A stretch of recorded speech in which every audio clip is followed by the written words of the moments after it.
Au nom du Père et du Fils et du Saint-Esprit, ainsi soit-il. Je vais prendre aujourd'hui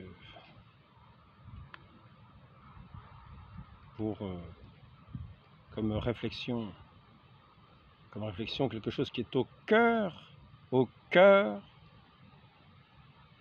de la foi des Mahométans. C'est-à-dire qu'ils professent ce que aurait professé Mahomet. Ce qui est au cœur de la foi des Mahométans, c'est en gros ce qu'ils semblent dire dans leur prière principale.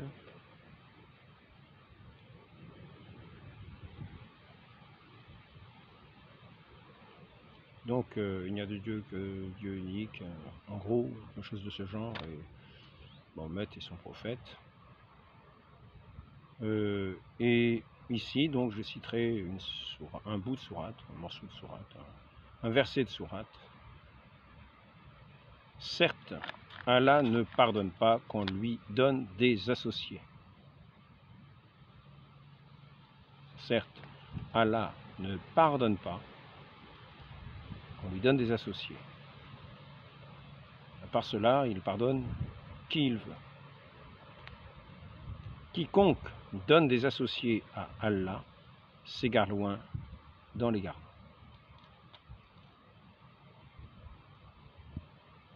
Moi, si je prends juste le terme associé, associationniste et tout ce qui est autour de la racine d'associé, je me dis, c'est une formule qui est très mal choisie. C'est une formule qui est extrêmement mal choisie.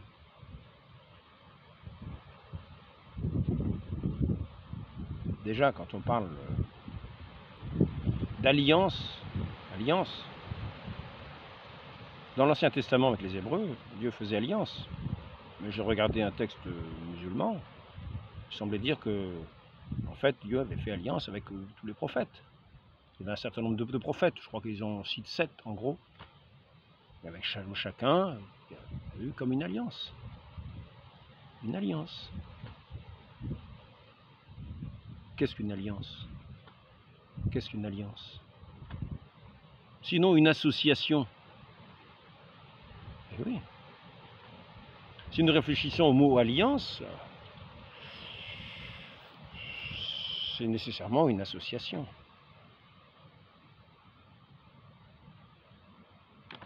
C'est-à-dire une alliance, on prend deux personnes, et ces deux personnes trouvent un accord, concluent une alliance sur la base d'un accord. C'est-à-dire ils tombent d'accord sur une chose, sur un point, ou sur l'ensemble des points, alliés à la vie et à la mort, bien alliés pour mener une campagne contre tel ennemi. On va s'allier, ou bien on s'allie pour faire des affaires. En dehors des affaires, chacun est libre. Une alliance, une association de bienfaiteurs, association de malfaiteurs. Maintenant, si nous réfléchissons le mot alliance,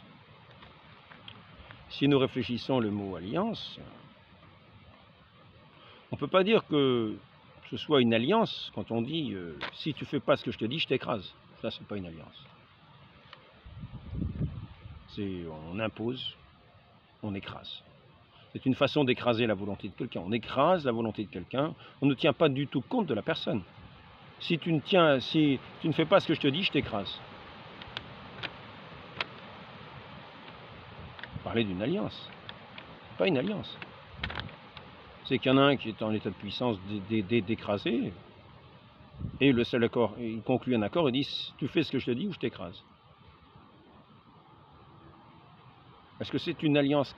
Quel est le type de cette alliance? Il y a une association, ça c'est sûr, il y a une association. Si l'autre dit oui, d'accord, je conclus cet accord, je suis d'accord, mais s'il n'est pas d'accord,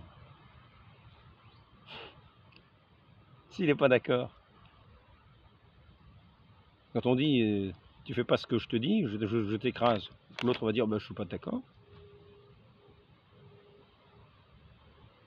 Qu'est-ce que vous pensez que ça va faire? Que ça va rester là tranquillement? réfléchissons, réfléchissons. Moi, je suis prêt à la réflexion, avec des choses, partons d'éléments très simples. Vous voyez, ce sont des éléments très simples, mais essentiels. Nous parlons d'une alliance. Donc, si tu fais ce que je te dis, tu auras droit à la vie. Tu auras droit de vivre, de respirer.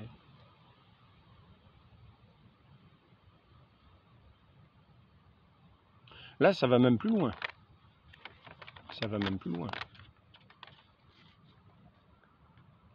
Il t'interroge au sujet du butin, dit: le butin est à Allah et à son messager. Là, c'est la sourate 8.1. L'autre, c'était la sourate... certes, Allah ne pardonne pas, qu'on lui donne des associés, par cela, il pardonne tout, il pardonne à qui il veut. Quiconque donne des associés à Allah s'égare loin dans l'égarement, ça c'est la sourate 4, verset 116.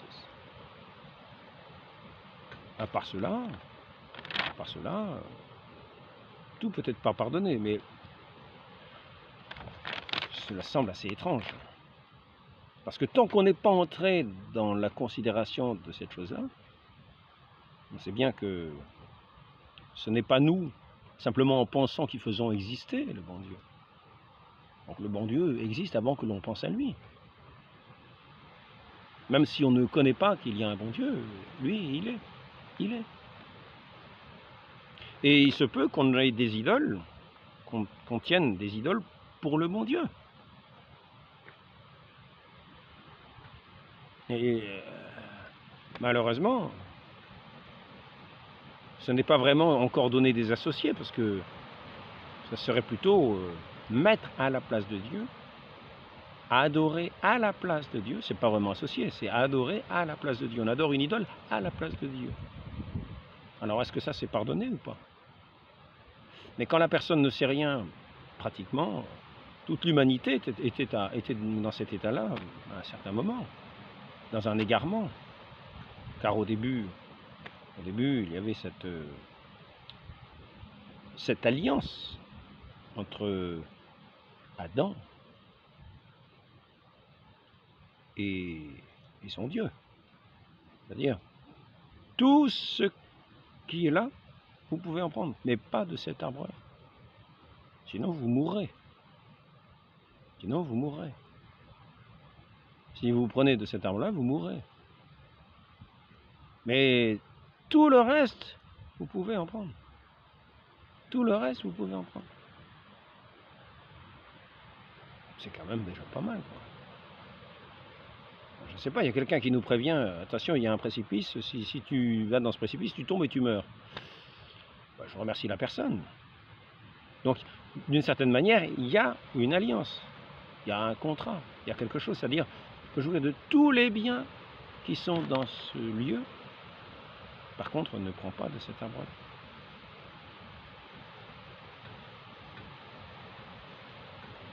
C'est son Dieu qui parle à sa créature.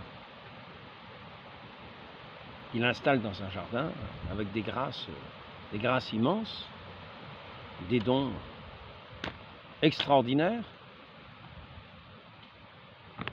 Il le met à la tête de sa création pour s'occuper de sa création, un petit peu comme un jardinier. Il dit, de tous les arbres, vous pouvez en manger, sauf de celui-ci.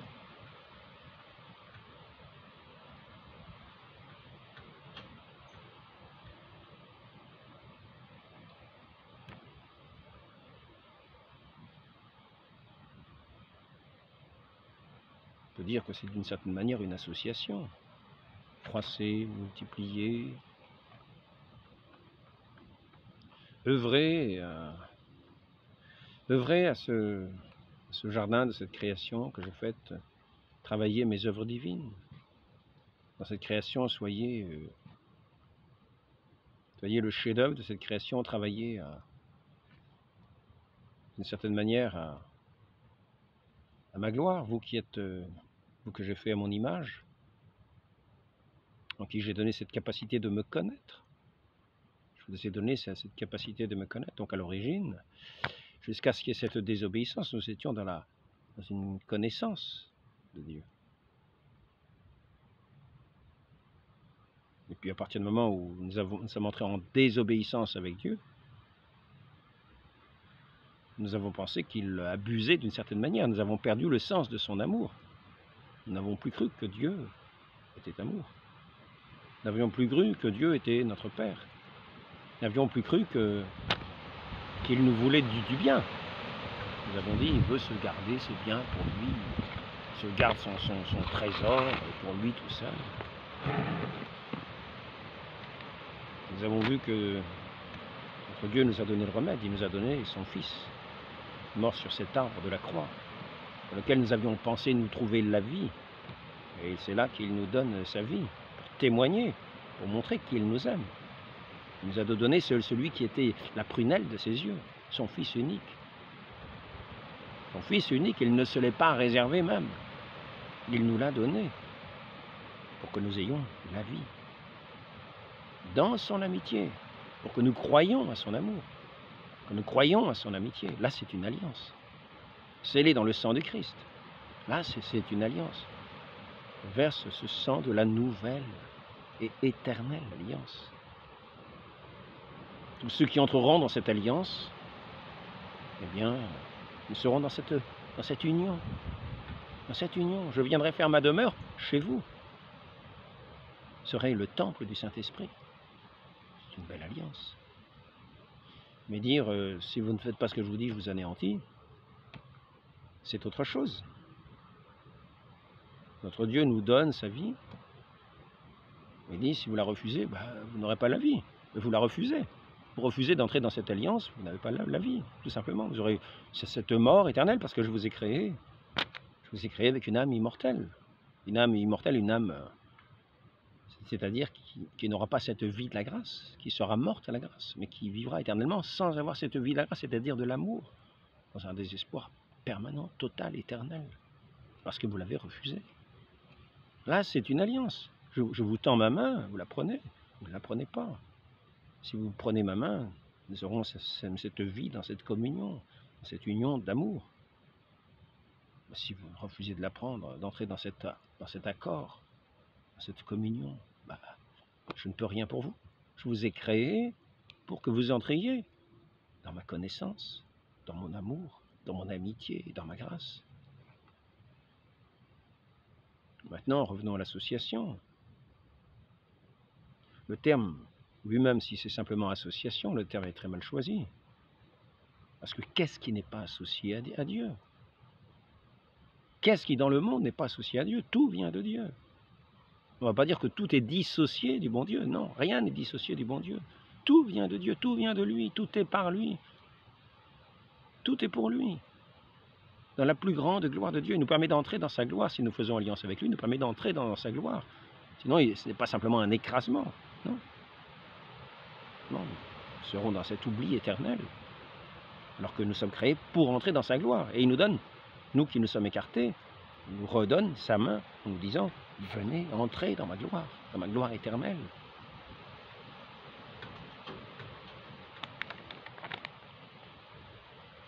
La plupart d'entre eux, certes, Allah ne pardonne pas ceux qu'on lui donne des associés. À part cela, il pardonne à qui il veut. Quiconque donne des associés à Allah s'égare, loin dans l'égarement.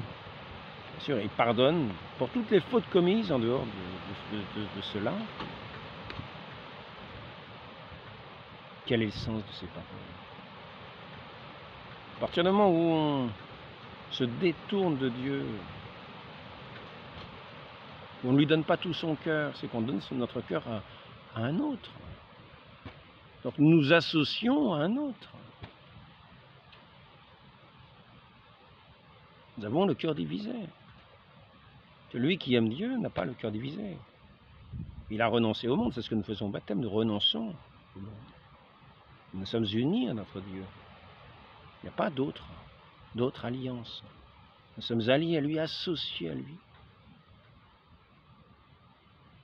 Mais lorsque nous venons à pécher, quel que soit le péché, c'est parce que nous sommes détournés de Dieu d'une manière ou d'une autre, que nous avons détourné notre cœur et notre regard de lui pour nous associer à l'objet du péché, c'est-à-dire à à ce qui est autre que notre Dieu, qui est l'amour même, c'est-à-dire pour nous détourner de l'amour, pour nous détourner de la vie, pour aller vers un objet qui en lui-même n'est pas digne de nos cœurs.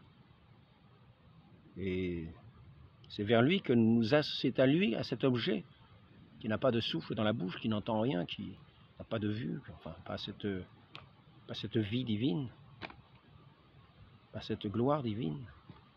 Nous nous tournons vers un néant.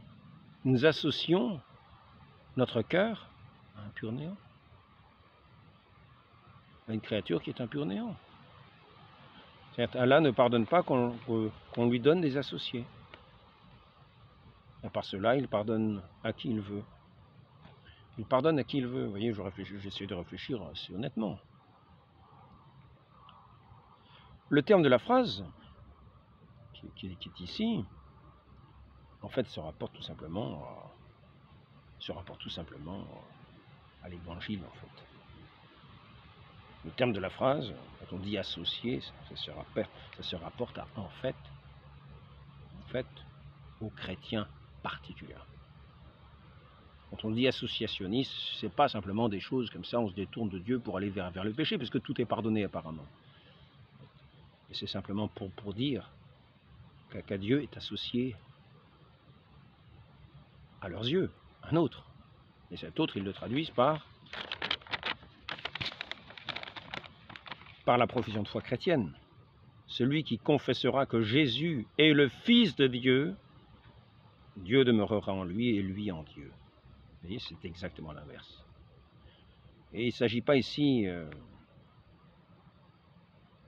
ce sont des personnes divines, mais nous ne disons pas qu'il y a plusieurs dieux. Disons qu'il y a plusieurs personnes divines, 3 personnes divines en particulier, le Père, le Fils, qui est la connaissance du Père, et le Saint-Esprit, de connaissance du Père, pas une connaissance intellectuelle, de connaissance du Père qu'il a d'un seul mouvement, d'un seul acte de connaissance, pleine et entière. Il est Dieu également de même substance que le Père. L'amour qui unit le Père et le Fils est de même substance et le cœur de la divinité. Dieu est amour. Et ça ne fait pas 3 dieux. Rien n'est associé dans ce sens-là. Ne mettons pas des idoles en comparaison avec notre Dieu.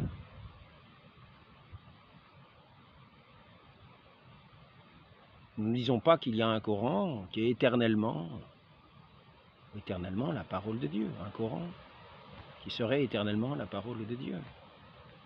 Comme associé à Dieu, comme presque... Serait-il idolâtré ce Coran? Serait-il mis en association? Une parole éternelle que les hommes reçoivent, qui serait la parole de Dieu, qui ne serait pas Dieu? Ah, la chose est étrange. La chose est étrange.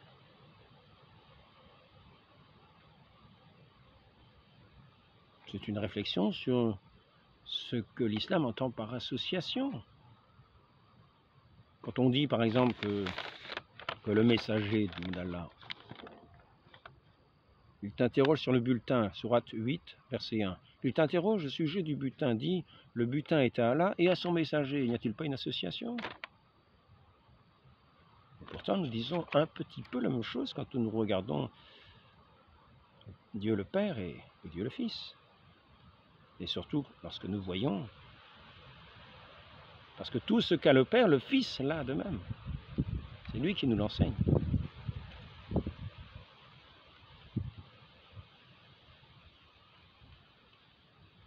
Il est dit aussi qu'au sujet du Christ, qu'il est l'héritier de tout cet héritage. Ici, on parle pas d'héritier, on parle d'un butin. Un butin, parce que nous sommes dans un langage guerrier, parce que nous sommes ici avec des sourates qui n'arrêtent pas de parler de guerre. Hein? Ô mon fils, ne donne pas d'associer à Allah, car l'association est certainement une injustice énorme. Pourtant, la création elle-même, on ne va pas dire qu'elle n'est pas dissociée de Dieu. Dieu est bien son origine. Et il la porte à chaque instant. Nous ne pouvons pas dissocier la création de Dieu. Nous ne dirons pas que la création est Dieu. La création est la création, c'est l'ensemble de ces créatures. La création, c'est tout ce que nous pouvons voir, considérer, visible, invisible, et qui n'est pas Dieu. Les anges, les esprits bienheureux, la terre, le ciel, tout ce qui est fait dans l'univers, qui n'est pas Dieu. Mais sans Dieu, cela ne serait pas. Il y a donc une association. Le terme est très mal choisi. On ne donne pas d'association. Nous ne donnons pas d'associer à Allah, mais Allah, excusez-moi, moi je parle en tant que... Je regarde ces textes coraniques, mais je parle avec un langage plutôt chrétien, donc au lieu de dire Allah, je ne connais pas, je ne sais pas qui c'est, moi. Je ne sais pas qui c'est, je ne le connais pas. Il ne reconnaît pas le Fils unique, celui qui parle sous l'identité d'Allah ne reconnaît pas cette chose nécessaire à la connaissance du Père, qui est la connaissance du Fils. Celui qui confessera que Jésus est le Fils de Dieu, Dieu demeurera en lui et lui en Dieu. C'est l'essentiel de la foi enseignée par notre Seigneur Jésus le Christ. Qui me voit a vu le Père. Ce n'est pas nous qui donnons des associés. Lorsqu'il y a le baptême, nous donnons des associés à personne. Dieu se révèle. Et il nous révèle qu'il a un Fils. Et le Saint-Esprit vient se poser sous la forme d'une colombe sur ce Fils. Ce n'est pas une transformation des Écritures. C'est le témoignage des martyrs qui ont témoigné de ce qu'ils ont vu.